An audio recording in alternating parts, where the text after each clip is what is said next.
There are many pocky corpses nowadays that will scarce hold the laying in. All right, here we go. From the top. Shakespeare and the Zombie Plague of 1590, a play by Richard Henry and Eric Hissam. Music by Liz Filios. Act 1. Elizabethan music, a Shakespearean stage. A blood-soaked, war-blasted heath with an ancient castle looming on the horizon. The music begins to thump, accompanied by the sounds of war. Shouting men, screaming horses, clanking swords, booming cannons. An explosion lights up the sky, and several soldiers are blown onto the stage. Some rise, shouting, They swarm the stage, screaming and hacking. The carnage is spectacular and almost comically brutal. After a moment, the sound dims, the action turns slow motion, and a man appears, snaking his way through the stylistic melee, playing the lute and singing. 'Tis William Shakespeare. Still quite young, his doublet and hose a little war-ragged. Hey nonny no, hey nonny noo, 'tis true, 'tis true, 'tis true. The tale I'm going to tell you, 'tis true, 'tis true, 'tis true. Except for the names, places, and dates, some switching of facts and some twisting of fates, the tale I'm going to tell you, 'tis true, 'tis true, 'tis true. Two kingdoms, both alike in warlike rage, contest a scanty patch of ancestral ground. An ancient grudge which breaks to graver doom when from that muddy blood and sweat-soaked teeth is born a foe more terrible than death. A plague, a terrifying plague, a plague to make a Gia monster weep. No, He pulls out a paper and pen and edits. A plague more chronic than bubonic. No. Forgive me, gracious spectators. I'm sure you've come to see a play that's fully writ. And this one is, almost. It starts with a war. The battle suddenly resumes at full speed. Hold! The soldiers freeze in battle poses. This war jangles the senses, heats the brain, but 'tis a comic romp compared to the trouser-staining horror of the plague. The symptoms, strange, quite indescribable, but I must try, and hence, my friends, this play. Just briefly, let me set the scene for you. That's King Macbeth. He's wearing black, so we'll be sure to know that he's the evil one. Opposing him, the Queen, Elizabeth, a monarch who doth love to brawl and screw her courage to the sticky places. The war is over Castle Elsinore, where each hath dead ancestors laid to rest. It's been abandoned now for many years, but these two long to fill it with their heirs, and to that end they swear to fight to death. The armies reanimate fully, hacking and screaming. Die, monstrous she-swine! Die, monstrous she-swine! Back to hell, demon spawn! Music thunders, Shakespeare hides. The battle rages, but is absurdly brief. In a moment, corpses litter the stage, Macbeth standing amongst them. A low note rumbles. The heath smolders. Shakespeare peeks out from hiding. The battle raged for days, not mere seconds, and left 1,000 corpses on the plain. Please pardon us that we have only 10. But let your imaginary forces run and see dead people scattered everywhere. And most by far are soldiers of the north. I curse the shrew that smote mine army thus. Macbeth's men slaughtered like market hogs. I will have such revenges on the queen, that all the world shall... I will do such things, what they are yet I know not, but they shall be the terrors of the earth! The field strewn with 10 times more his men than those men of the south, Elizabeth's men. Balladeer, do you hear? Oh, yes, your highness, forgive me. I did not think you could see me. So you can see me then. What dost thou mean? Of course I can see thee. Well, I must confess I'm a bit confused. I may perchance have entered my own play. To whom speakest thou? Stop blathering to the wind. Forgive me, my liege. I sometimes think out loud. Well, stop it. I need a ballad written now. You are a ballad writer, are you not? I am, my lord, but also I write plays. Plays? Now, I need some useful writing now. A ballad of this day's great victory. Great victory, my lord. But seems to me... I know not seems. The victory was great. I came, saw, and overcame. And you shall capture that in ballads, scribe. Here comes Clendower, his old eyes full of gloom. Hail, most royal sir. How is't, old fox? I feared thou mightst be gone. No, sire, I've robbed from death another day, but many others paid their debt in full. Indeed, alas, but still the victory's ours. My lord, 'tis clear our foe force is laid to waste, and thus it seems our cause is all but lost. Utter again such words of doom, and you indeed were lost, and by a proper hands. Apologies, my liege. This land is mine, is ours, by right and truth. Of course, my liege. It hurts to see our Elsinore in ruins. 'Tis where in glory dear grandfather reigned. I served him, sir. My father too dwelt there. I served them both, if you recall. Their hallowed bones within this earth do rest, and rest I never shall, till castle, land, and honor all are finally reclaimed. A worthy mission, sir, I'm sure, but I... Oh, but, it's always but with thee. I beg of you to sinew up, old man. I must have men of energy just now, not halting goats who wheeze and whine and say, but, I fear. Balladeer? Aye, my lord. Whither goest? I thought you two might need some time alone. Oh, nonsense. Now go thou, and with meager breath thou hast, rouse up our forces for action you tonight. Our force? Tonight? But again, egads, my fingers itch to rip thy tongue from thee. Snack up, old dog, and go and do as told. Is old dog my reward? 'Tis true, I've lost my teeth in your service. Away were they! Glendower exits. Oh, he once was great, but now, alas, when the age is in, the wit is out. But to the ballad, write one fast for me that paints a picture apt of this day's fight, that Lisbeth lost 10 times more men than we, and victory is thus within our sight. Well then, Inkman, let's have your verse. Oh, now? Yes, now, a taste at least, to so ensure you share with us a vision of the truth. Of a vision of truth? Well, sir, let's see. The noble forces of Macbeth, with sinewy limbs and fiery breath, have routed their forces in the south, and punching their horses in the mouth. No, I'm sorry, that's just bad. Punching horses. No, 'tis good, and verily 'tis true. I punched some 50 of their scrawny nags, after dispatching those atop to hell. So yes, keep writing in this vein, and then go sing it in the streets of London town. But first, directly in old Lisbeth's face, and bring me word when it has been delivered. You will receive remittance for it then. Thank you, gracious liege. I thought as rider I did stand aloof, but this scenario doth draw me in. Indeed, conscripts me to participate. Now stop thinking out loud, poet, and leave me. I needs commune with higher powers now. I knew not thee to have religious bent. Not my business. I'm off. So, that's scene one, or so, though I'm not sure. I think ensuing scenes are more fleshed out. Help me! King Corpse grabs Shakespeare's leg. Help me! Ah! Ah! Dad zooms, thou screamest like a little girl. Indeed, my lord, but this one's still alive. All right, but calm thee down and be a man. The field of war is no place for poofs like you. Uncle! Uncle!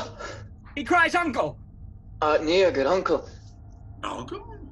How camest thou, boy, to be so unprepared? You bleed from nave to chops, your legs, your arms. But you should see the men I slayed, good sire. They bathe in reeking wounds. Canst help me stand? Malcolm extends his hand, but it's a bloody stump.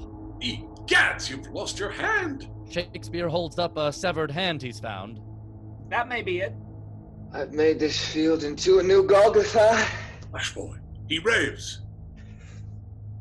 'Tis dark and cold, my uncle dear. 'Tis cold, so bitter cold, and dark as... Good night, sweet prince, good night. Macbeth stabs Malcolm in the chest. I can't abide the ravings of the wounded. These hurts were surely fatal anyway. Your nephew, sir. Ah, the nephew of my wife, not mine. Ah, still, may flights of angels sing him. All right, leave me, scribbler, and go about your task. Yes, sire. Wouldst thou have his hand, my lord? No. I'll leave it with him then. Just tuck it in here. He Now tucks go. the hand in Malcolm's belt. Now go and write before Elizabeth dispatches divers ballads of her own. I'll do my best to laud your victory. Yet hold. Hear this. I know we lost today, I am not blind, but instead choose to see the truth as it shall be when all the world doth bow again to us. Paint thou a picture of this truer truth, and make it quick, or I'll get Ben Jonson or Kit Marlowe, both personal friends of mine. I am thy balladeer, my gracious liege. I am thy balladeer, my gracious liege. What gross, obsequious sycophancy. Am I to write according to his whim? Oh, go to it, you batty bard. Yes, sir. Exit the alleged playwright. Shakespeare exits. Lightning sparks on the horizon. Thunder rumbles. Macbeth begins to pray. Come, you spirits that tend on mortal thoughts, and fill me from the crown to toe top full of direst cruelty. Make thick my blood, since spirits of the day have left me cold. Come, thou quick night, unleash the demons bold. Suddenly, 3 witches appear. Dear God in heaven! No, not he. 'Tis not he you called. What art thou?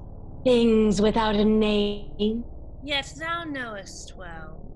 And knowest well why we have come. I need an army. As sweet needs gall. As summer fall. As wind the rain.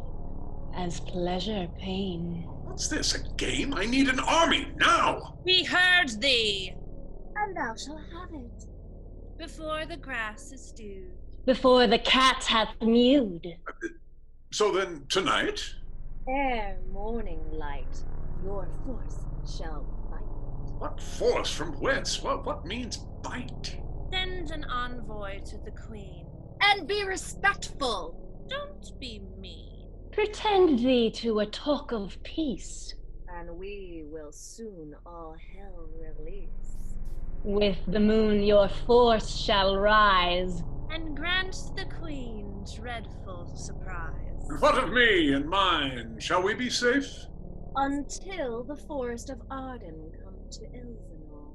What, a moving forest? Speak not in riddles, ye hags. Hags he calls us. Dost thou hear?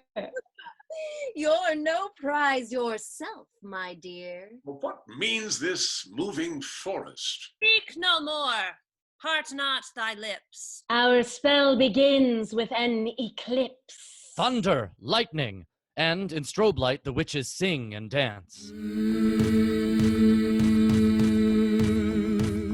In the dark we dance and sing, like elves and fairies in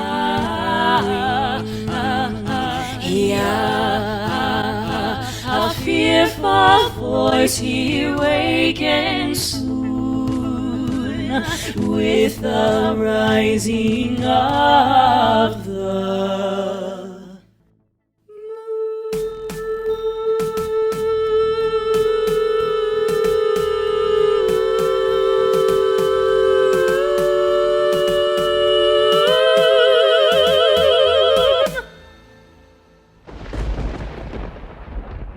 and the witches are gone. Where are they? What, gone? We're here! No, here. No, here. But where thou hangs, I'll question more of thee. His search takes him off stage. From another direction, 2 gravediggers enter with shovel and spade and bottle of sack. No, thou dullard, no. I'm saying if. What if? Hast no philosophy in thee? 'Tis a theoretical suppository. A what? Suppository, suppose it, man. Entertain conjecture, and tell me what thou do in this case if thou wert the king. If I were king, I do naught but dance and drink, I think. It is true, no doubt, those being your greatest gifts. I could quibble that, but here's to him. Pray you, answer my query, not in general, but in particular. Enough! He snatches the bottle from his partner. Now mark me well, I pray. Grave robbery is a sin, and a crime against the crown punishable by hanging. God save us. And 'tis something we would never do. Not again, you mean? The errors of our youth leave off. To uncover those sacredly buried is unholy. Yet hear me. Before they are buried, but after they have died, as 'tis with these poor fellows here. They stand among the corpses. Gads, so many dead. Aye, indeed. Mercy on their souls. Now, to my argument, for it regards the dead before they are buried. I have heard, but not believed, the spirits of the dead may walk again. The spirits, aye, sometimes, but never the body, save in the life to come. Now, list. How many art here, thinkest thou? We'll count them as we bury them. But first, my argument. We'll need more men than we, I think. Yes, zoons, thy mind's a shallow vessel. Canst not follow a simple argument? Perhaps another drop of sack would help. Thou shalt have more sack when thou hast heard me. On then, with haste. Here 'tis. When the body's dead, but not yet in the ground, such as these, may those assigned the task of burying them, such as we, relieve them of any unconsidered trifles resting in their pockets, say, or on their fingers, or hanging back about their necks without fear of the noose? That is, wouldst thou, and here's the rub, stay with me. Macbeth enters unseen by them. Wouldst thou hang such men if thou wert our very king? Are we not governed by a queen? Yeah, that is beside the point. But yet thy question's apt. The monarchy is in flux. Our hope surely lies with the queen, for the king, his manners something savor of tyranny, and it's more than a taste of madness. Generations of inbreeding, you see. Yes, so indeed. Good Christ, we're doomed. Were I a tyrant, thou shouldst be doomed indeed. But tell me, sawest thou hereby 3 weird sisters? Weird sisters? You mean odd nuns? No, not nuns, but yes, odd women or men or both. We saw none such, my liege, nor sought any, but kept about our business to bury these fallen soldiers here. Well, you'll need more than men to do it, I think, or else be here till doomsday's brink. Is what I said, though I didn't rhyme so much. Quiet, man. Oh, with the moon, your force shall rise. I wonder. Pardon, Highness?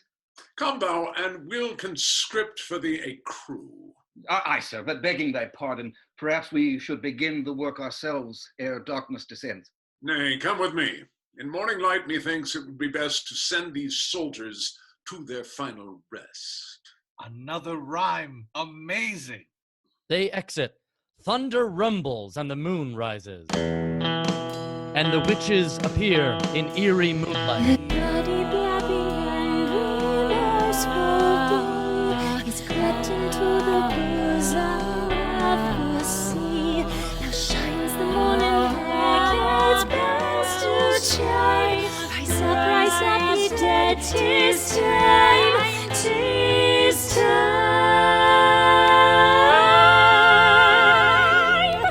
the corpses arise at once, moaning. Grotesquely misshapen with their war wounds, they stagger about. One zombie is stuck on a spear and cannot get up. Over dales and over hills, fill the land up with your ills. Over here and over there, spread your sickness everywhere. Move thou swiftly, don't be slow. Move as fast as hellhounds go. And go and go and go and go, now go!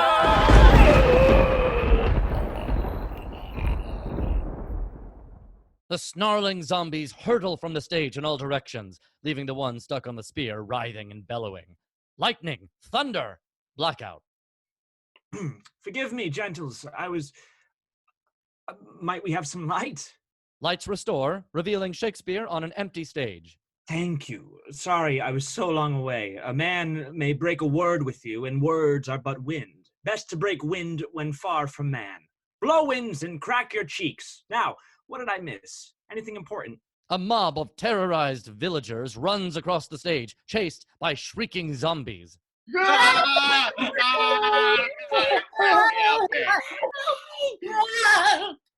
The plague? The plague broke out while I was off? But how? And when? And why? Trumpets, banners unfurl. Aye, gads, what now? Elizabeth and her entourage enter.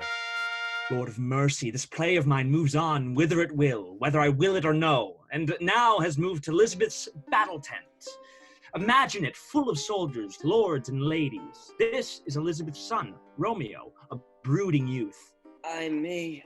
And that's Paulina, the queen's trusted counselor and passionate admirer. Shakespeare stands aside, observing and taking notes.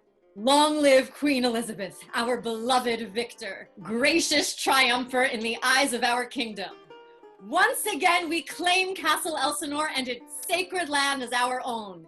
Hail to the Queen! Hail! Hail! Indeed, our victory is... You do still betters what is done. When you speak, Queen, I'll have you do it ever. When you sing, I'd have you buy and sell so give alms, pray to, and for the ordering of your affairs, so sing them too. Thank you, Lady Paulina. When you do dance, I wish you a wave of the sea, that you might ever do nothing but that, for all your acts are queens. Your praises are too large. Thanks, gentle tribune, noble Paulina, and welcome, soldiers.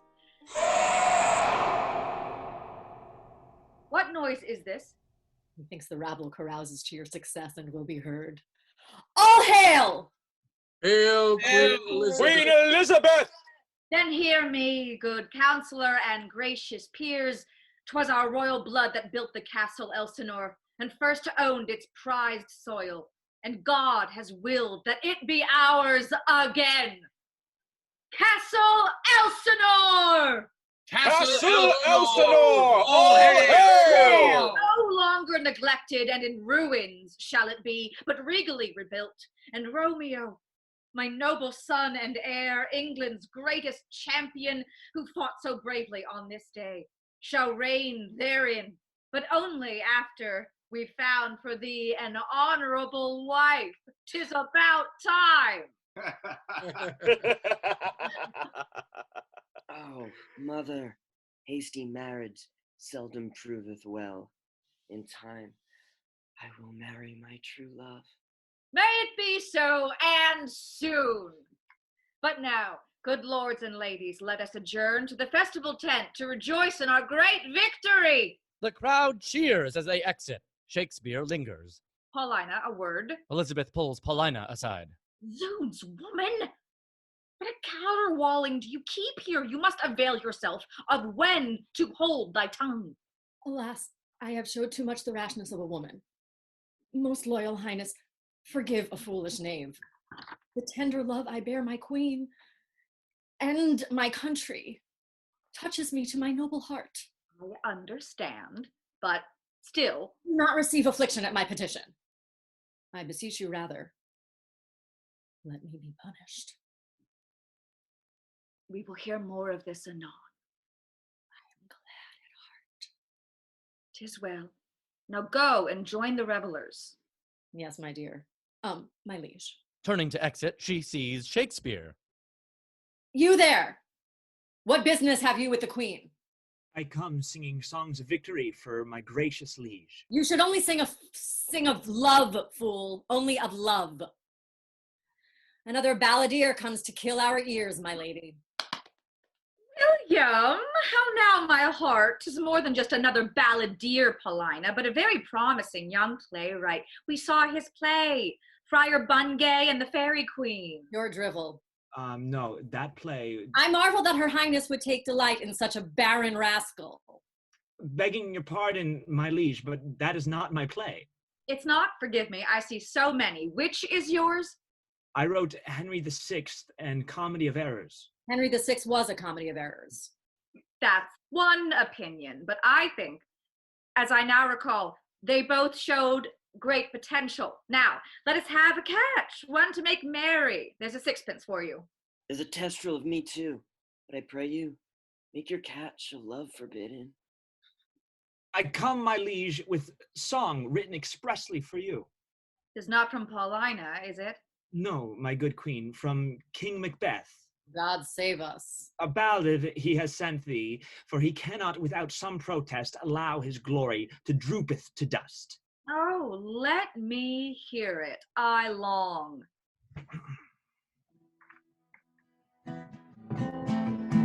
Oh, mistress mine, how have you fallen? Oh, staying here, my righteous calling, that can sing of wars you have lost. Lost? Trip no further, pretty sweeting, this journey ends in our fateful meeting. 'Tis a party I will host. What is war? 'Tis not hereafter. Present death provokes present laughter. What's to come is still unsure. As a king I will endure. Elsinore is yours, nevermore.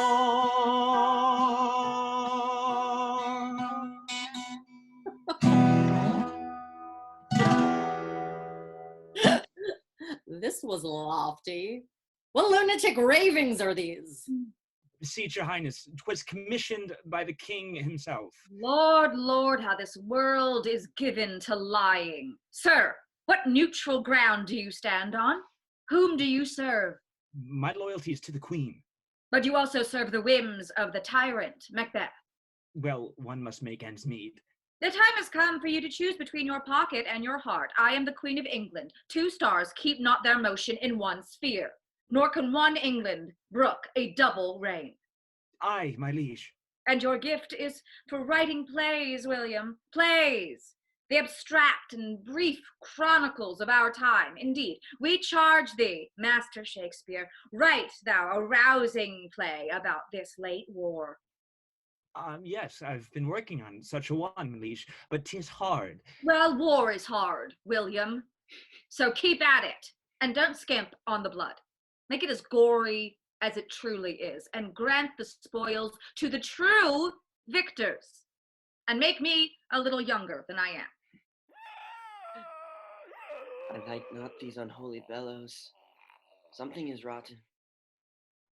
'Tis indeed unnerving. Art certain 'tis the rabble? I must to my Juliet. What's that, Romeo? Nothing. Why this ever cloudy mood? What ailest thou, my son? I am sick at heart. That much is clear. What is the cause? I dare not speak it. God's wounds. But I hate these guessing games. I plainly know my heart is set on the fair daughter of rich King Macbeth. What? As mine on hers, so hers is set on mine, and all combined, save what thou must combine by holy marriage. When and where and how we met, we wooed, and made exchange of vow, I'll tell thee by and by, but this, I pray, that thou consent to marry us today. Today? From ancient grudge to new mutiny. I scarce thought us blessed that God had lent us but this only child, but now I see, this one is one too much. Oh, mother. Talk not to me. Thy words, like daggers, enter into mine ears. A servant enters. Please, your grace. One that gives himself Lord Glendower, second to King Macbeth, enemy to our state, desires access to your high presence. What audacity! What absolute gall! I mean, Let him enter. Let him enter! The servant exits. We'll hear what message the old man brings from his impostor king, whom thou so longst to call thy father. Guards enter with a shackled Glendower. Good morrow, Lord Glendower. Noble conqueror, victorious queen, glorious monarch of all. Yes, I'm noble and glorious. Get to your message. I come with gracious offerings from the king. The king! Ha! If you vouchsafe me hearing and respect. Elizabeth draws her sword. Make haste. At dawn, my noble king requests the attendance of your royal presence at the castle Elsinore. There will he concede to you, fair queen, his sword, his lands and castle, only asking that he and his family be spared the same fate as his fallen brethren. He will surrender to the queen's terms? Any and all, Lady Paulina. A reasonable offer, but it baffles, sir, since mere moments ago we endured a most hideous ballad of thy king's great victory today. What say you to that? King Macbeth cannot control the mendacious drivel emanating out of base newsmongers. What? He commissioned the ballad himself. Have you proof of that, sir? He wishes to meet in peace, only in peace. I like this not.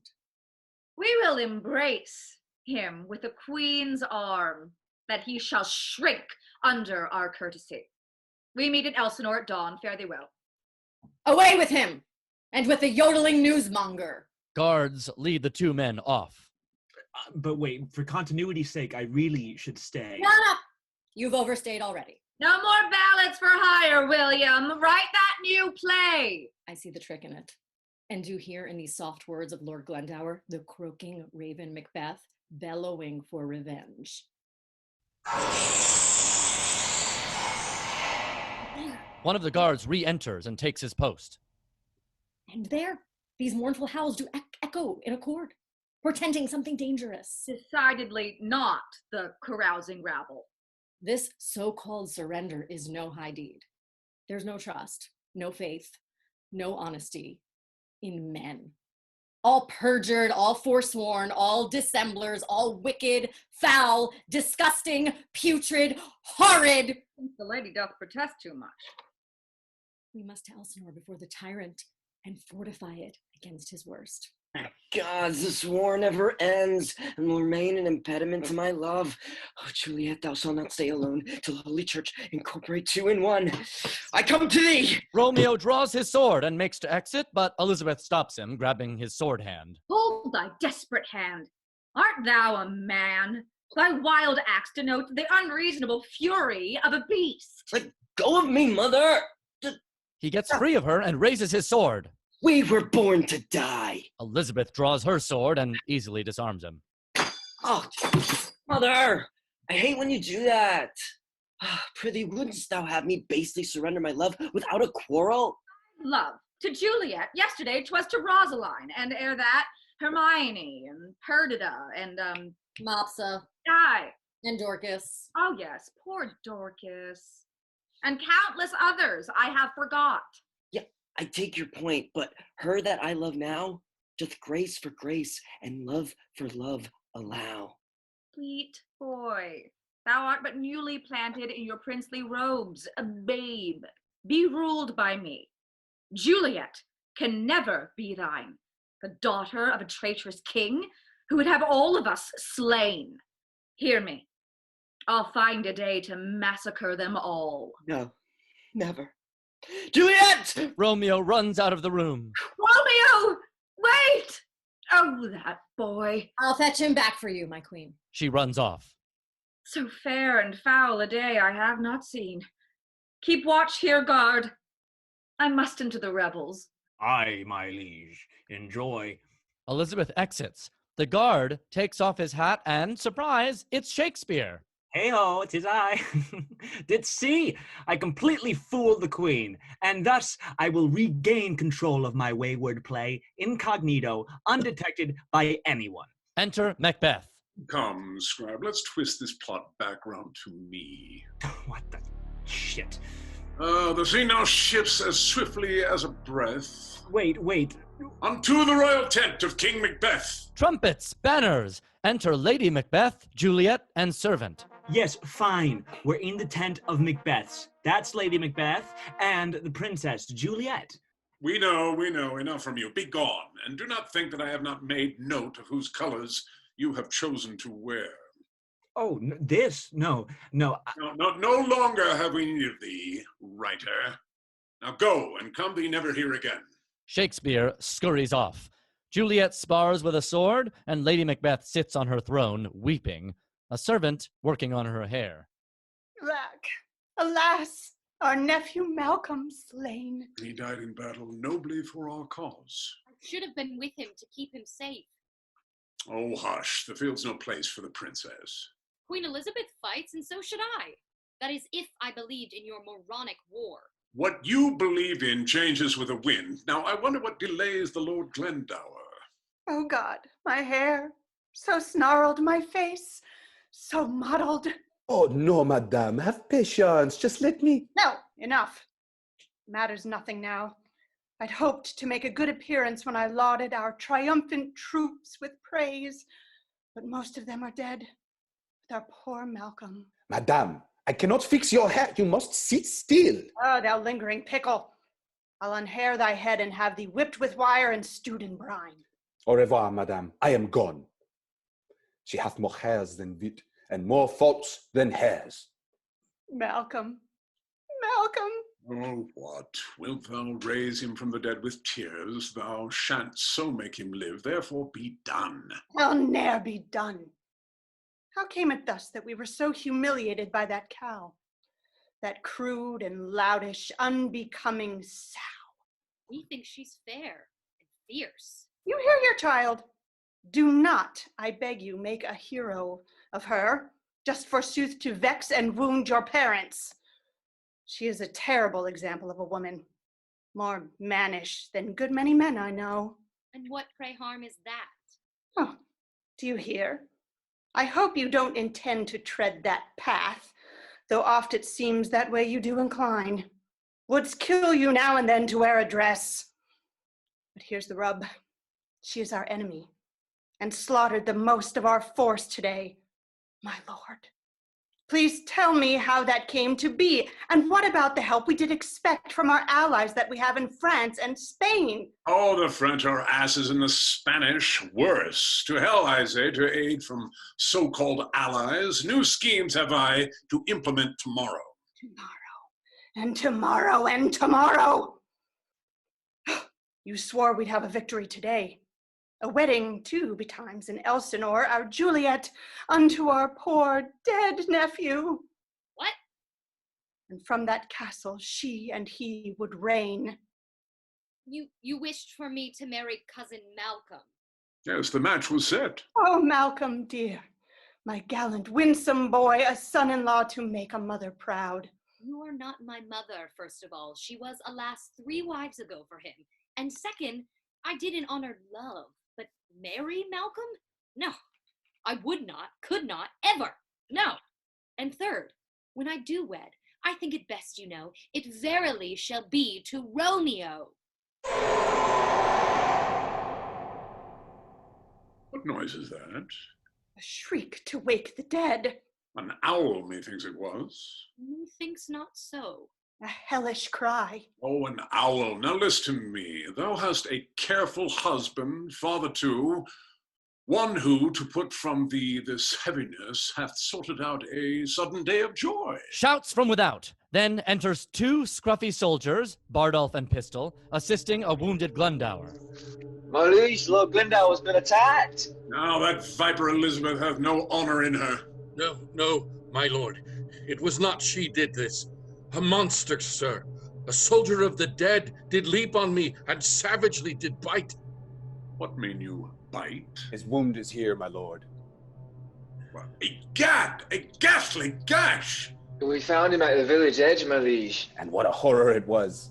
Houses thrown open. Half the village ablaze. Many dead. Many fled, Maimed, mauled by hunted by these things. With blood all over their faces, their hands, flesh their hanging from their chests, mouths. They walk like... All right, enough. You've both been drinking. Aye, my liege, we have. But no more than usual, sir. Hie thee now, and fetch the doctor. Aye, my liege, I will. Hang on, old sir. The doctor's on his way. Alas, my lord, methinks he's late a day. From 20 years till now, almost 80, I served this realm, but serve it now, no more. A powerful hunger I have him. Is there meat pie? No, tell me. I'll to the mess and fetch what food I can. No, you'll not venture from this tent tonight. I dearly love a taste of meat pie, sir. All right, enough about pie, but tell us, did Elizabeth agree to meet with us tomorrow morn? She did, my liege.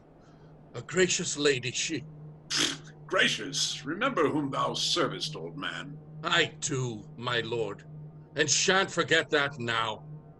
Your father's father, sir, was a great man. Your father, he was decent in his way. But you, sir, you are such a royal... Bardolph enters with the doctor. The doctor's here, my lord. Welcome, Physic.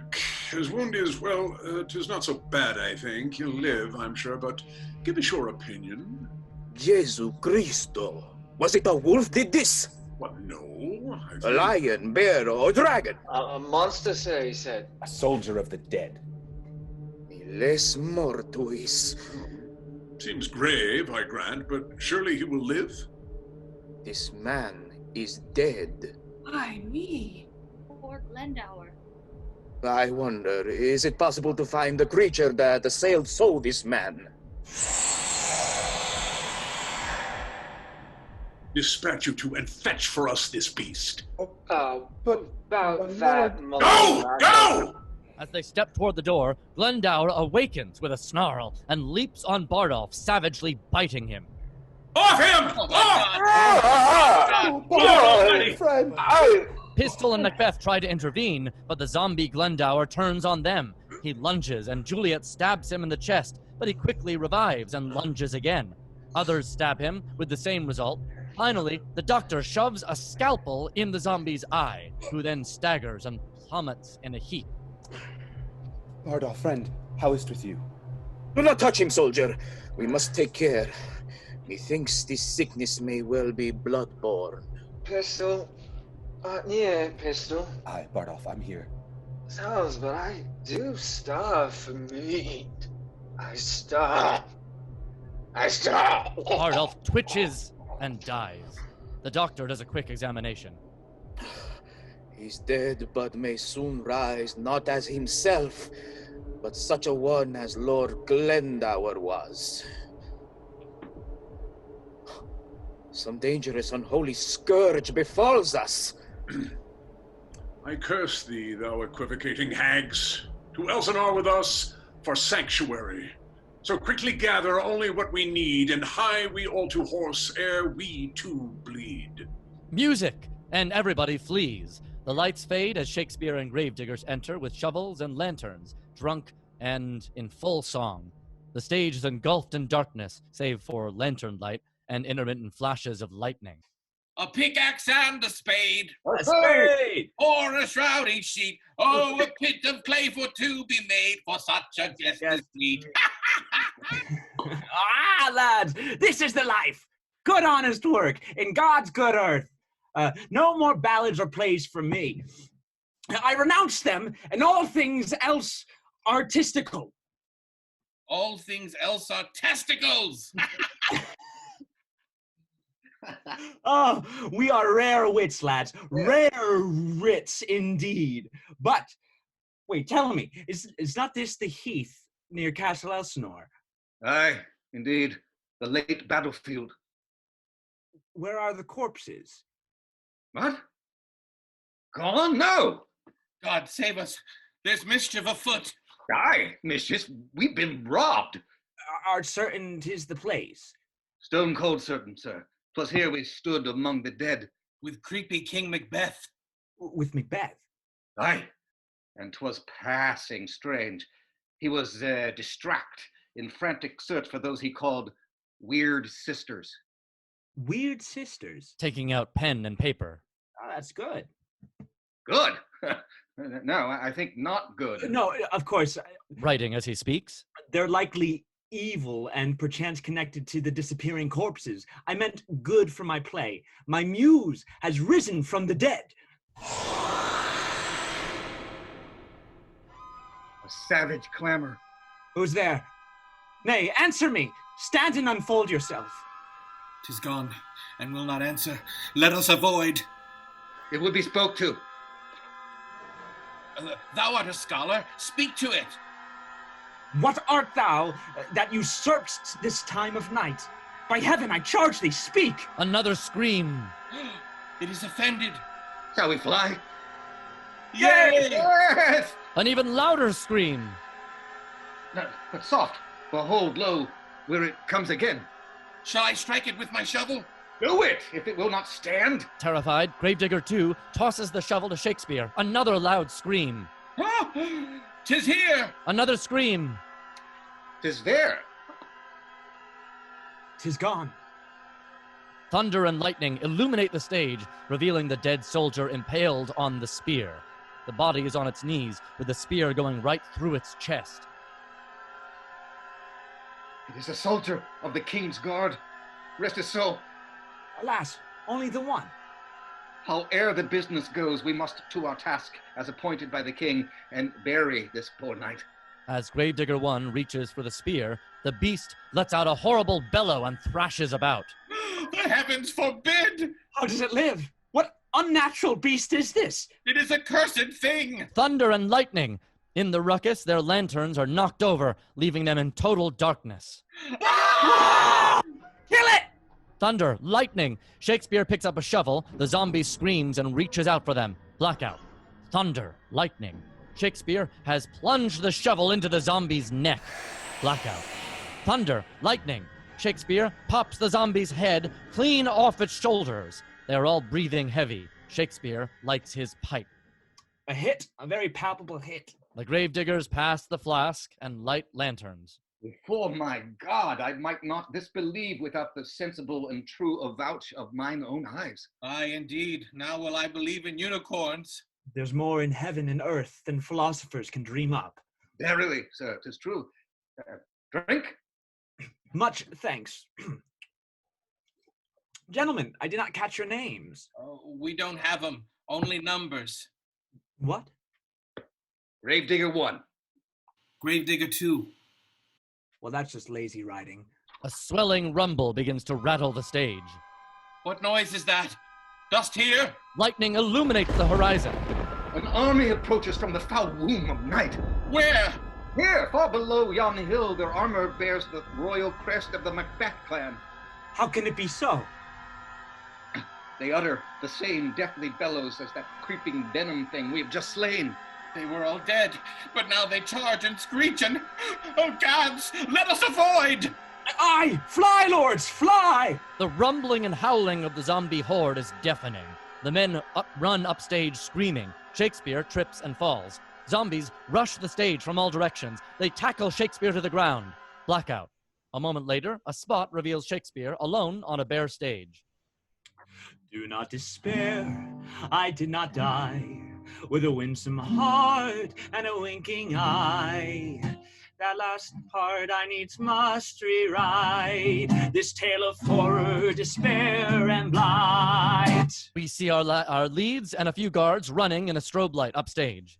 Our players must flee to Castle Elsinore, queen lovers and king in an unholy war. The living dead ignite a craze, all of England is ablaze, all of England is ablaze. So take your rest, we shall not be a bore. We do not jest, there lies still so much more. Think what you paid for your admission. Now go rejoice in intermission. Blackout. End of Act 1.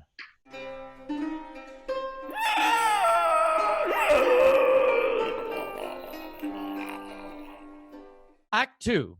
Lights up on Shakespeare with his lute, singing alone in the decaying great hall of Castle Elsinore. There is a once mighty throne, now charred and worm-eaten, some broken chairs, an overturned table, bits of armor.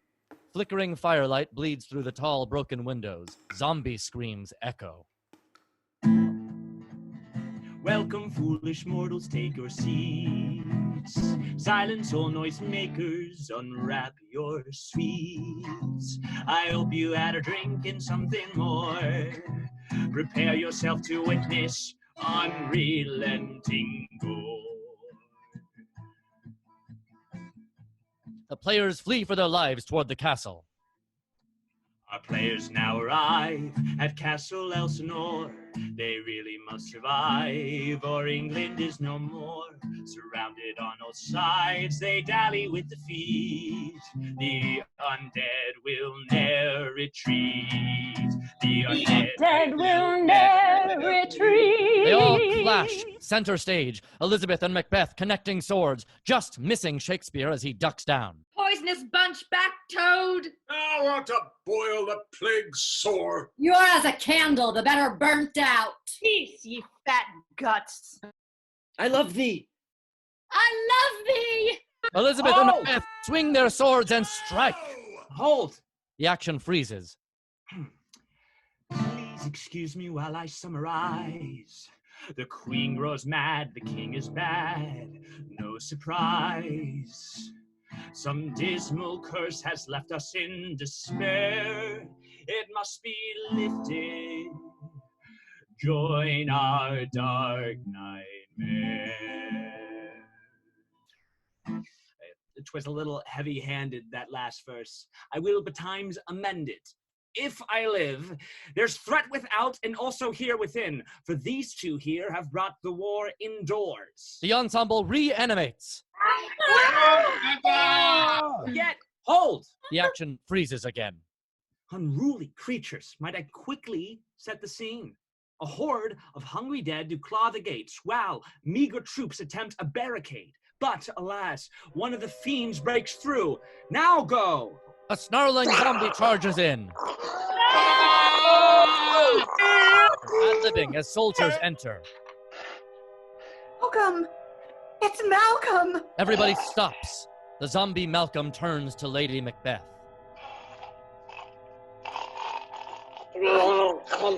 Boy! Stay away from him, my dear. Malcolm lunges at Macbeth, screams all around.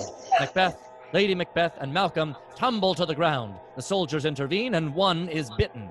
Finally, the doctor stabs Malcolm in the head. Malcolm! It had to be, my love. Corporal. Do not touch him, soldier! That gate must be secured! It is, my liege, but one of them got through. There are other gates to check, Sergeant. And broken windows and doors upstairs and down. My lord, my lady, the few men we have left who were not scattered on the way do redouble efforts to bar all points of entry. We'll see that they do. Command ye not my men. About it, Sergeant, and bring to us report when it is done. Aye, my liege. The doctor bashes the fallen soldier in the head. He has the plague, and such must be dispatched. The plague, you call it? Contagion. Potent 'tis, and born by blood. Those bitten by the dead will be infected. You bleed apace, soldier. Oh, I'll check your wound. 'Tis nothing, sir. I banged it on the gate. Have any of your men received a bite? Not to my knowledge, sir. Sure of it, Sergeant, but be discreet. We want not more alarm spread through our troops. How many soldiers reached the castle safe? I'll bring a count. Well then, be off. The sergeant exits. We'll need room apart to keep the dead. 'Tis unhygienic thus to be so near. If it please you, liege, And you too, liege. We offer you our services in this endeavor. We do? 'Tis our profession, dealing with the dead. Oh, though seems the dead aren't dead as once they were. Might not this fellow rise again? His brain been breached. He shall awake no more. I do believe thee, sir. Now, grab thou the shoulders, and I will hold the feet. If it please you, might I take the feet? My hands do shake to be so near his teeth. Well then, take thy lily hands and candied liver to the foot end of them. We'll find a place suited for such a one. Ready? Steady, up! The gravediggers exit with the corpse. If God is kind, no more shall enter here. I fear 'tis God or something worse has brought about this plague. What's something worse? A curse unnatural. Witchcraft, perchance. Witchcraft is some phenomenon most natural but not yet understood, which will quite soon begin to dissipate. Shakespeare stands on the upper deck looking out. My lords and ladies, if I might report, 1,000 fiends at least surround us now. God forgive us! The moat, it seems, obstructed them at first, but now they've made a bridge of bodies cross it and pile like locusts up the castle walls. Oh, horror! Not my love, I'm here. Romeo and Juliet embrace. I told you, son, this cannot be. Stand back, boy! They think they are in love. When hell doth freeze, unhand my daughter, you! Stop it, father. That means to brawl. What? You minnow. And you're the trout I'll gut. Enough. Swords down. We must enact a truce. A common enemy we have, and one that seems to grow with every breath. So must we then unite until the danger's past. 'Tis well, but this mad coupling shall not be. For once, with you I do agree. This love, if love it is, will not be let to grow. 'Tis already grown. 'Tis grown? How grown? Your maidenhead best inviolate be. Or else, my lord? I'll geld you both. Peace, Macbeth. You shall not live to bring false generation. Enough! And you, son, stand thee down. You know this match will never be, may God forbid. And know you well of love forbid. What's that? You're not all alone in our desire. We only ask for what's been granted you. You'll cap your mouth and do as told, or else go hang, beg, starve, and die thou in the streets. Elizabeth, please, be not so harsh. Knowest thou to whom Perhaps thou you did not speakst? hear my last report, but it is bad out there, and getting worse. More ravenous dead now speed from Forest Arden. It seems indeed the woods themselves do move. What sayest thou? A moving forest art mad? Oh, caked with mud and leaves. They're hurtling now across the heath like hellhounds to their prey. Oh, enough. No more bad tidings from thee, scribe. Thou shouldst have better pleased me with thy news. That truth should be silent. I had almost forgot. What's that? Nothing. Well, nothing will come of nothing. We must haste endeavor us to find the curse's cause, the root of this black bloom. Why lookst thou so on me? I do serve God. My gaze was inadvertent, sir. No blemish dost besearch our family. The curse's cause has naught to do with us. What rot! Any one of your innumerable atrocities may have set on this curse. It seems to me one need not search for cause beyond the stain unholy on your bed. You speak a language that I know not of. 'Tis plain to see. I'll cite for you example, or will my wife, who first observed this sin and catalogued its course. Did not you, dear? What ails you, my sweet? 'Tis nothing, Lord. I only need to rest. What's that upon your hand? A wound? A scrape. Hast thou been bitten, lady? Hast, sure. I pray you, madame, let me see. The merest scratch. Is it a bite, doctor? It is indeed.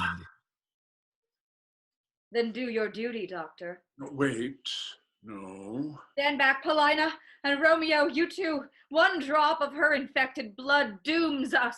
The wound is but a scrape, just as she said. 'Tis sure thou hast some remedy for it, some rhubarb root or some purgative drug, some tea, some tincture, oil, ointment, dram. I have a salve. A salve, praise God. Consisted of ingredients most exotic, whose effect is something less than sure. This likes not me. It is a pity, but all bitten catch the plague, and must then be, as you, good doctor, did before, dispatched. I've read of cases, one or two, in which this balm did hinder sickness similar.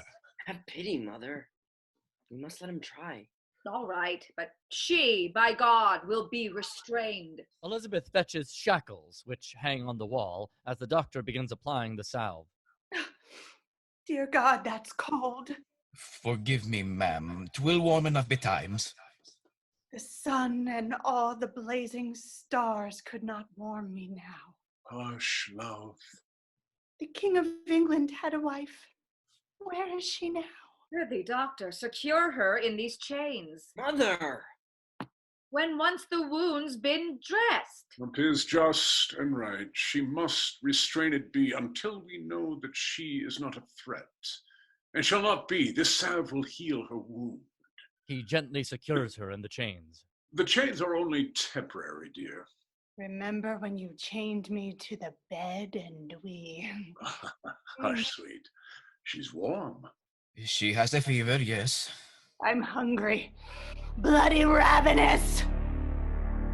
I'd love some fruit and cheese. Fruit and cheese, milady. Thou desires not meat? Not now, Doctor. We packed some fruit, I think. We did indeed. Good daughter, fetch the food. Juliet crosses to the pile of bags upstage. I could surely eat. So could I. We've brought a store of victuals. Fetch it, son. Romeo crosses to the pile of bags, joining Juliet. Lady Paulina, will you dine? I do not hunger. The monsters at the gate do hunger. Hast found a clue as to the curse's cause? Alas, I have not, madame, but some things else.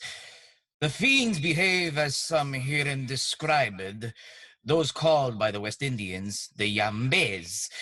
It seems they starve if kept from living flesh, so if indeed the barricades do hold... They might just starve out there? Perhaps. Or perhaps roam the land and into London, and on till all of England's gone? I swear upon this holy ground, England shall stand. We'll arm ourselves and fortify this room. She grabs a weapon from the wall. Others do likewise. And wait to hear report from the sergeant. And meantime, we all must be nourished, so that we may engage our foes full strength. And I, for one, could really use a drink. Sounds good. Yes, please. But, oh, gads, did we forget to pack the wine? Say, is there wine, good Romeo? Oh, no. Romeo and Juliet canoodle by the bags. Not this. No whispering, no skulking in corners. No leaning cheek to cheek, none of that. Father, I pose to you a question. Is not a marriage between prince and princess a proper path to peace? Marriage? You and he? Never. Never, ever, while I live. If I may, my queen, and you too, king, might you put aside your grievances and try to glean the good from this proposal? The good? Oh, I knew it, and oft has said, this woman's mad. Forgive me both. I feel I must express, perchance the curse was brought on by this war. It may appease God's wrath if we, as sign of lasting peace, did make these families one. Even though I vomit in my mind to think it, it might be best to let these youngsters wed. The gravediggers enter, holding bottles of wine. Good lads, I'm glad to see you're safe. Tip top, my friend. The plague-ridden corpse has been interred. And we found the wine cellar. Oh, wine. Thank God. What heroes you have been. Bring here. What vintages are there?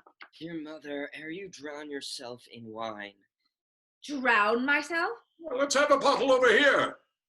What thinkst of that which good Paulina spoke? Let us eat, for goodness sake, and drink. And if we live, if we survive this plague... It's in the blood. I feel it in the blood. Let's have a song then, Ballandir, perhaps about my lineage here at Elsinore. No more mendacious balladry. I have with me the start of a new play. Yes, your new play. Just scattered scenes so far, and quickly penned. Sounds tedious. He's under my commission, sir, and he's very good. He wrote Henry VI. I thought Ed DeVere wrote Henry VI.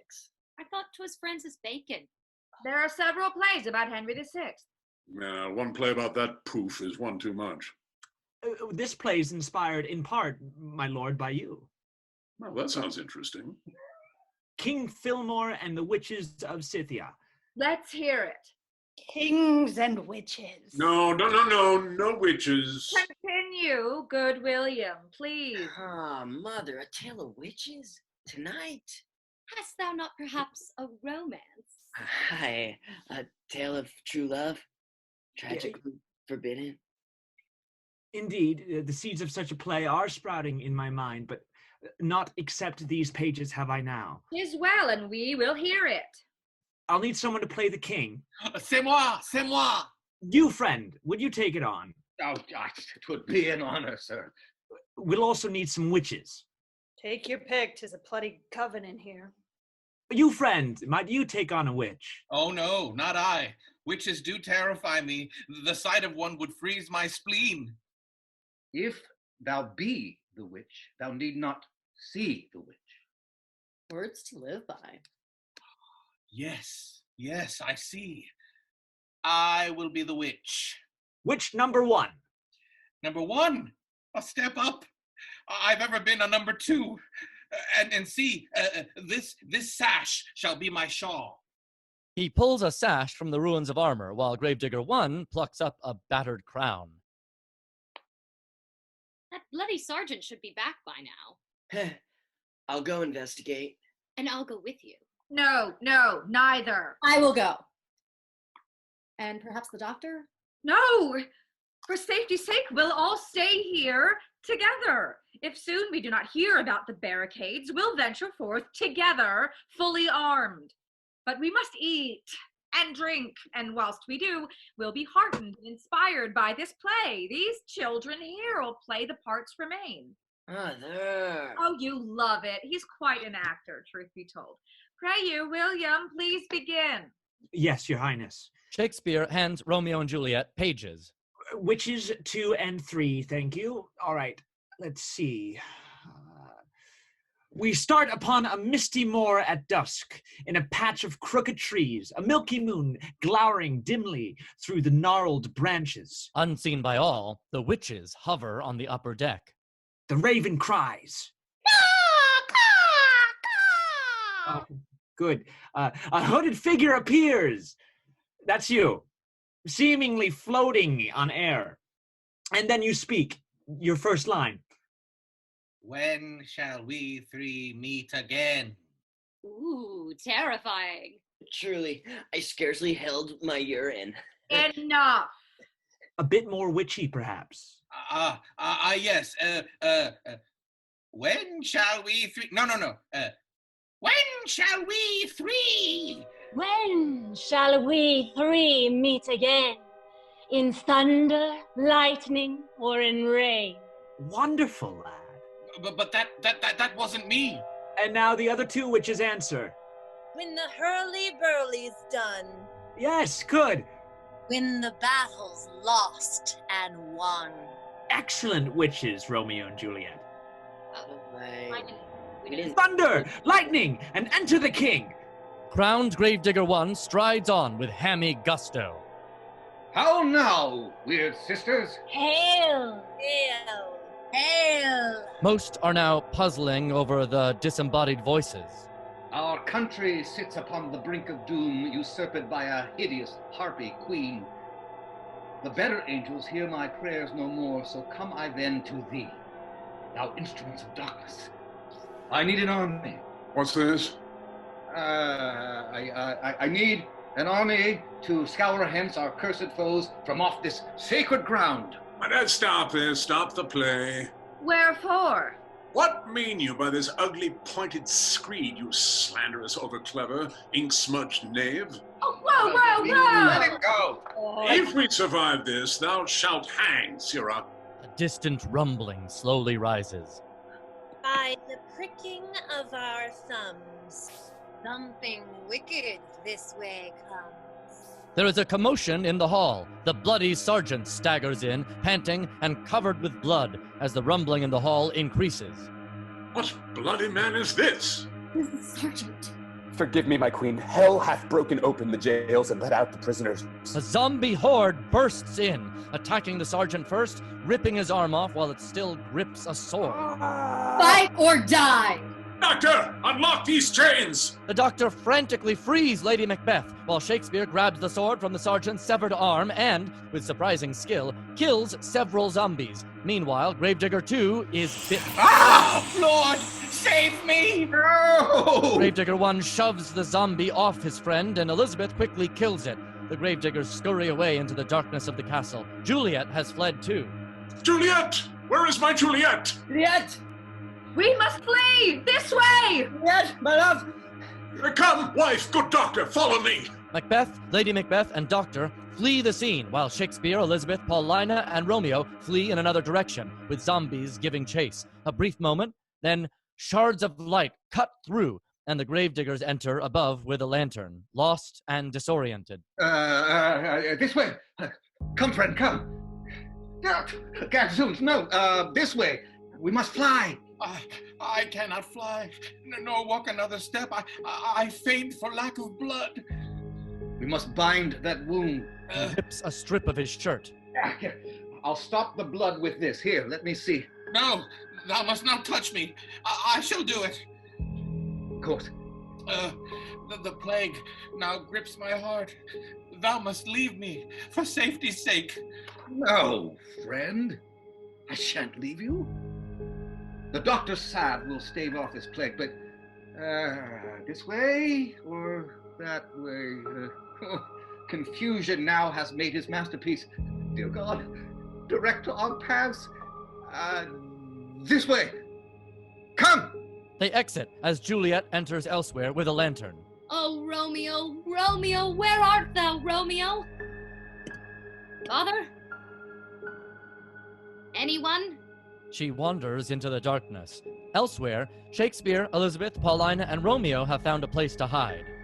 The miserable have no other medicine, but only hope, and e'en that seems lost to us now. Where are we? Somewhere near the catacombs, methinks. Surrounded by death on all sides and never to see my Juliet again.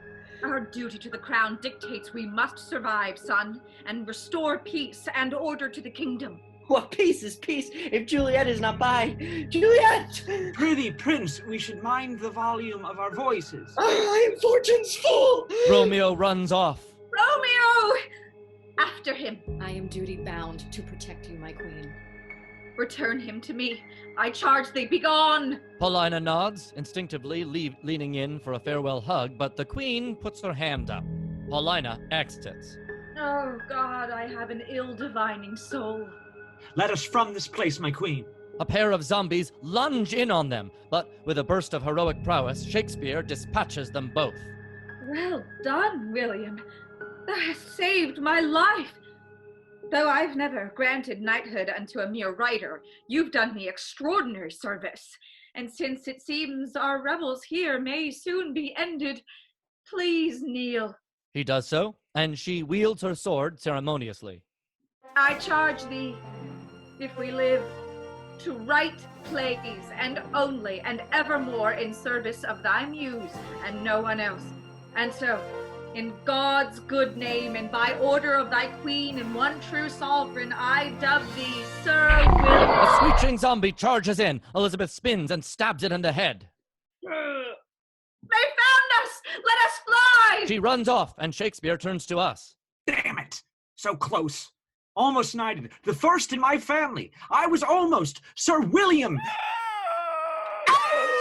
He exits, running, zombies on his heels. In another corridor, Lady Macbeth staggers and moans, the doctor and Macbeth attempting to steady her. What needs these hands? Yet here's a spot. She rubs her bloody bandage, falling to her knees. Out, damned spot, out! I say 1, 2. Why then, 'tis time to do't. Hell is murky. What sigh is this? Her heart is sorely charged. Here's the smell of blood still. All the perfumes of Arabia will not sweeten this little hand. She removes the bandage, revealing a rotting wound. Tend to a wound, doctor. It festers.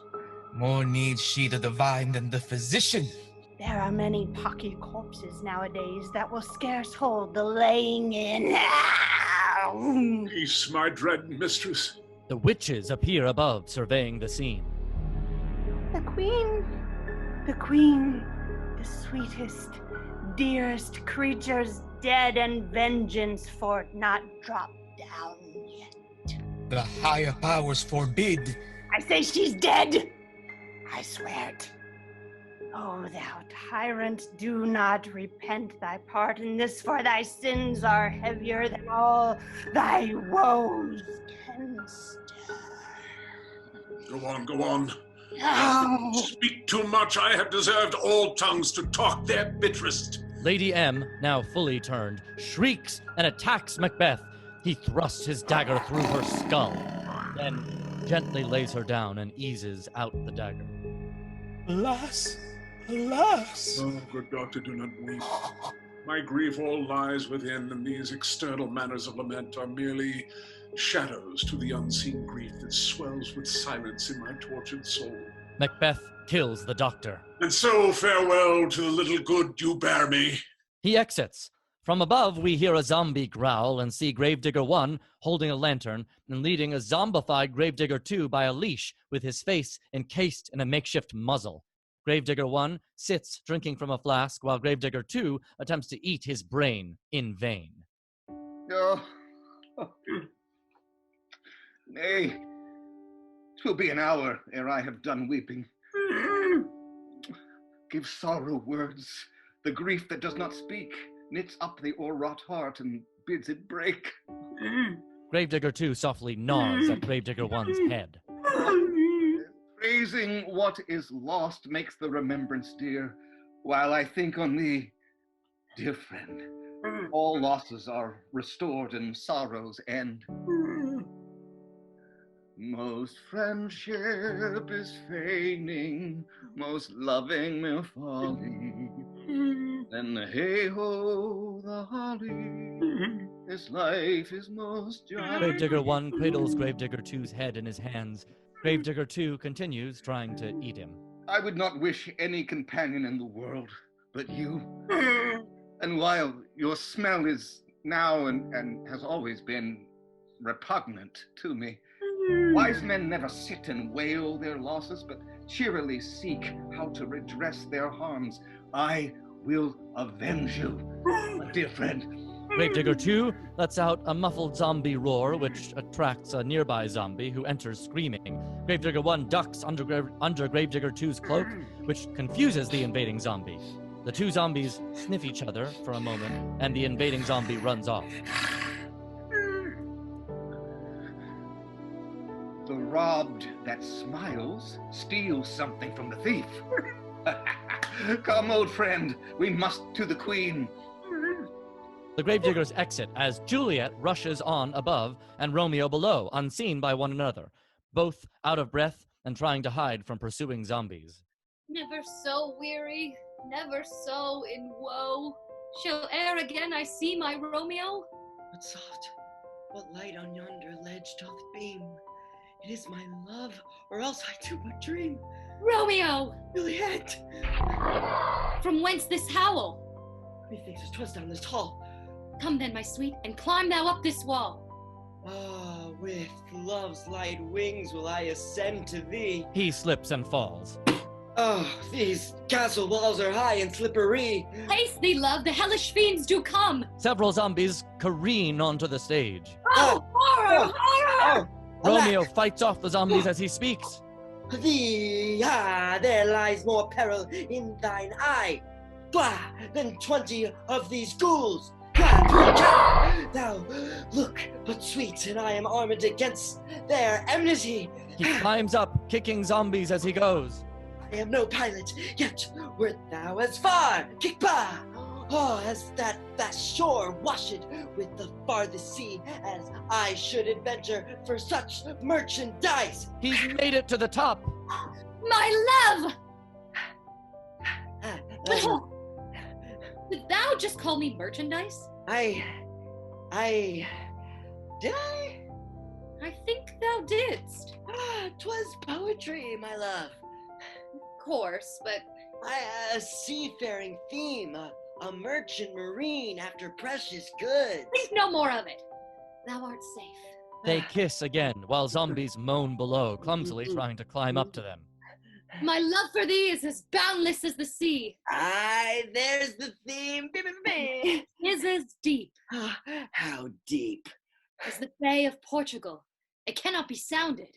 Woo! The kissing now becomes hot and heavy, accompanied by zombie moans. This is too rash, too unadvised, too sudden. Lightning, thunder. Too like the lightning, which doth cease to be ere one can say it lightens. But, love, Wait. 3 words, my dearest Romeo, 3 words before we ever further go. If that thy bent of love be honorable. It is. Thy purpose marriage. It is. Send me word tomorrow.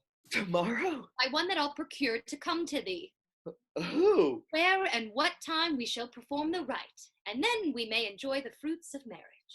Oh, wait, hold. What is it, love? Well, first, that was a lot more than 3 words. And second, wilt thou leave me so unsatisfied? What satisfaction canst thou have tonight? My dear, this sweet world's end is surely nigh. How sad 'twould be if we as virgins die.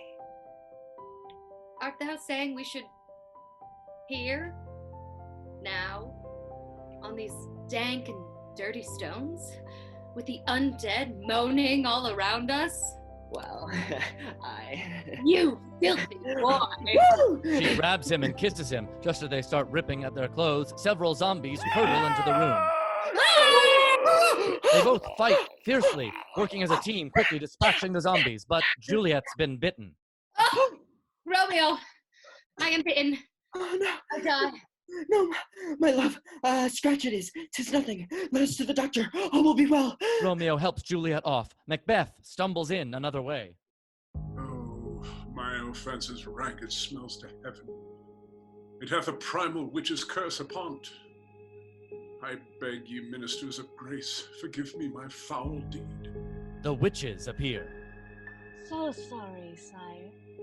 This cannot be, since you are still possessed of those effects by which you summoned the dead. My life. Your soul. Oh, wretched soul that struggling to be free art more engaged. Help, angels. Help, angels!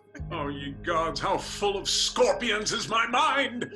By Hecate's crimson eye, I think he's going to cry. Paulina enters stealthily and hides herself. Woe, destruction, kings and kingdoms fall. And we shall feed like oxen at a stall. With your life you end this curse, and on your soul we will nurse. And may you choke upon it, fiendish hags. Thou shalt not taste of it before I'm dead, and while I live, the cursed plague shall spread. It shall, indeed. But wait, what is this? Spying eyes. A body. Ye man-like. Woman. Paulina charges out of the shadows, sword drawn. Thou bloody tyrant! You met by torchlight, proud Paulina! Thou hast begot this wretched curse. Aye, indeed, and while I live, it grows apace. Macbeth and Paulina fight, then the witches disappear. All England shall be consumed! Verily, I care not. Let it bleed, let it rot, let it melt into the Thames, and the wide arch of the ranged empire fall. The ruckus draws several zombies to attack. Ah, my children, come! Macbeth dodges, shoving the beasts toward Paulina. Where shall dinner eat up? Eat up! Paulina fights furiously, but she is bitten. She wrestles free and escapes down the hall. After her! After her! He shoves zombies after her, while more run in. He ducks and dodges, and madly corrals the beasts. Plague grow. Your potent and infectious fevers heap on England. Follow me, my children! Let us hunt the Queen! He runs off with zombies on his heels. Elsewhere, Shakespeare and Elizabeth descend a precipice. My liege, this way's best, I think. What is this place? It seems we can descend no more. I do believe we found the catacombs of Elsinore. A fitting end, methinks. He holds his lantern up and reads an inscription. Here's writ. Good friend, for Jesus' sake forbear to dig the dusts enclosed here. Blessed be the man that spares these stones, and cursed be he that moves my bones. I like this well. There needs must be a secret passage out. He taps the walls, looking for hidden doors. In many plays, though none so far of mine, a hidden door is used, perhaps right here or here. And often sconces trigger hidden doors. A rusty sconce breaks in his hand. For God's sakes, let us sit upon the ground and tell sad stories of the death of queens. No, my liege, 'tis not yet time for that. Kingdoms are clay. A gloomy thought, my liege, but yet poetical. He takes out his notebook and jots. For all the horror of this shared nightmare, it resolutely hath roused my muse. A dozen plays now clamor in my mind. Zombie screams. They draw their swords. Out of the darkness, Romeo charges in with Juliet in hand and blindly locks swords with Shakespeare. William! Romeo? Thy son! I feared that thou wert dead! Oh, Lord, that lends me life, lend me a heart replete with thankfulness. They bore her bare face on the bier, and on her grave shed many a tear. She is afflicted. She lives still. Sheath your weapons. Hast thou seen the doctor? We need his salve to treat her wound. We've seen no one, except the ravenous dead. Hast thou seen Lady Paulina? No, alas. My faith lies with you, my queen, and my love to your son. The course of true love never did run smooth. In thy face I see the map of loyalty, truth, and honor. How sweet. May we now dine? I could eat a horse. There is a muffled zombie scream very nearby. All weapons are drawn. It was the nightingale that pierced the hollow of thine ear. Gravedigger 1 runs in with Gravedigger 2 on a leash. Lord of mercy, do not strike! A beast on a leash? He's my friend. He's a monster. It's me. Juliet crosses to Gravedigger 2, avoiding Romeo's grasp. Gravedigger 2 sniffs Juliet, but does not attack her. My fate cries out in each petty artery of this body. We must kill this creature. I beg thee, Majesty, do not strike him down.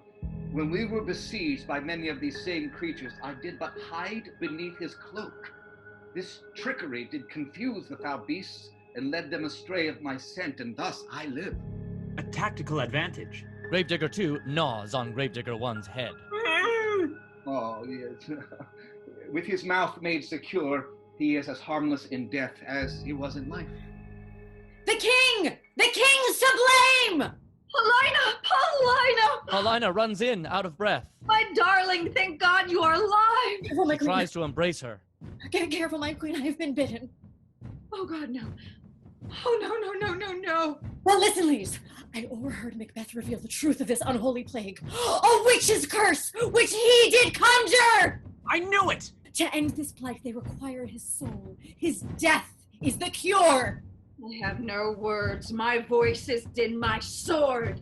Where is the bloody villain? Macbeth appears out of the darkness, sword in hand. The distant rumble of 1,000 zombies can be faintly heard. What's he that says that I play the villain? Thou art unfit for any place but hell. I will see thee there anon. Now I am dead, now I am fled, my soul is in the sky. Oh, Juliet, my daughter, hast thou been bit? Yes, she has, thanks to you. Her and thousands more. Thou hast transformed great swaths of our citizens into herds of mindless cannibals. Where is the doctor? You shall nose him soon enough. If there's anything left of him. We know about the curse. How it began, and how it shall end. Lay on them, scribe, and all you others too. I fear nothing, and surely none of you. They all attack Macbeth, who fights ferociously while zombies pour in from all sides. Gravedigger 1 grabs a weak Juliet and hides with her under Gravedigger 2's cloak. The witches appear and, with a grand gesture, make the combat move in slow motion. They sing a sorrowful aria to accompany the spectacularly violent melee. No longer mourn for me when I am dead. Macbeth shoves zombies toward the others. And you shall hear the surly song in bed. Elizabeth decapitates a zombie. Give warning to the world that I am fled. Romeo dismembers a zombie but is bitten by another. From this vile world with vilest words to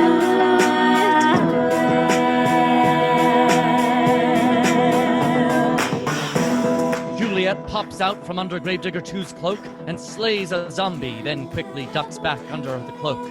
Shakespeare fights heroically but is bitten. Gravedigger 1 pops out from under the cloak, then takes out 3 zombies with his shovel but is tackled by others. Elizabeth and Paulina disappear under a pile of zombies.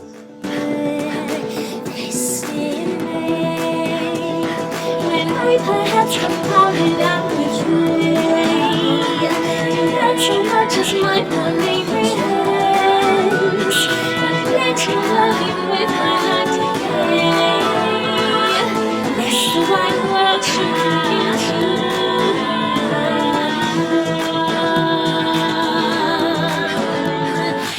argue with me after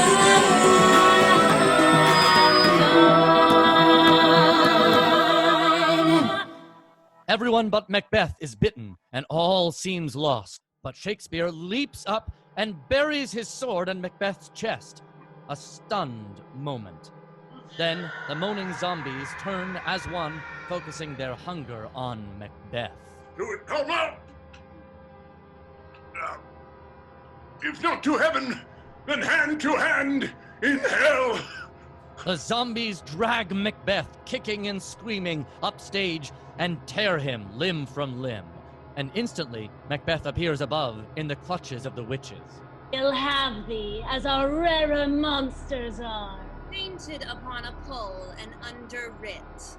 Here you may see the tyrant. Macbeth howls. The witches cackle, and they fade into darkness. In an instant, every zombie drops dead, including Gravedigger 2. As he drops, a healthy Juliet is revealed. All those bitten, but not yet turned, are healed. My friend! My friend! Juliet, my love. Romeo! Oh, Romeo! She's born. Praise God. Alas, my friend! How dost thou, my queen? I'm well, I think. And you? My wound is healed. I had a most rare vision. A dream past the wit of man. 'Twas all too real, alas. But 'tis over now. My love. Romeo kisses Juliet. A beautiful couple, say I. And though I know thou art against it, I believe they should be married. Romeo and Juliet are now fully making out. And the sooner the better. Perhaps they should. Our England must be peopled. Elizabeth and Paulina take hands. Lights shift as Shakespeare pulls a lute off of a zombie and plays a song. Dear most beloved patrons of the arts, these players have dutifully portrayed their moving parts. Please allow me to spin this final card. Forgive me as I now read the heartfelt epilogue.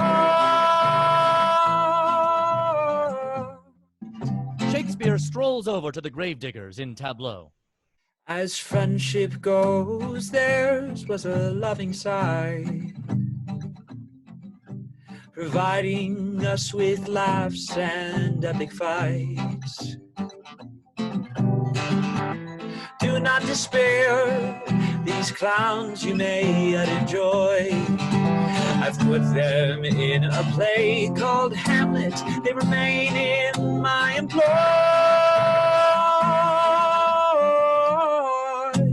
The gravediggers rise and happily exit as Shakespeare crosses to Romeo and Juliet, bathed in golden light. These star-crossed lovers happily will wed. This time, though, neither one is dead. My plans for them are for another play. I happily, quite soon, both of them will slay.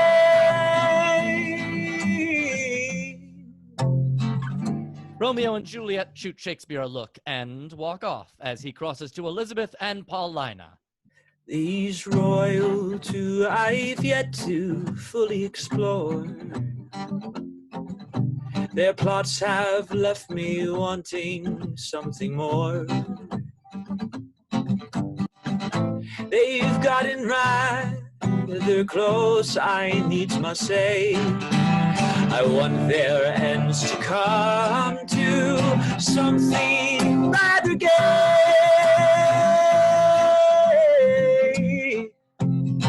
Paulina and Elizabeth passionately kiss as the lights dim on them, Shakespeare alone on stage. And as I bid you all a fond farewell, this tale of monsters, love, and of course witches' spells is like no other play I've ever read. Elizabethan England may not be ready for this twisted bit. So if you find this long-lost manuscript hiding in a cold, dark marble crypt, 'tis like all my plays, a tale of human strife. Tell it faithfully with a wink. Tell it joyfully while you drink. Tell it truthfully, make them think. I bid you all adieu. I hope you had some fun. Love all, trust a few, and do wrong to none. Lights fade. End of play.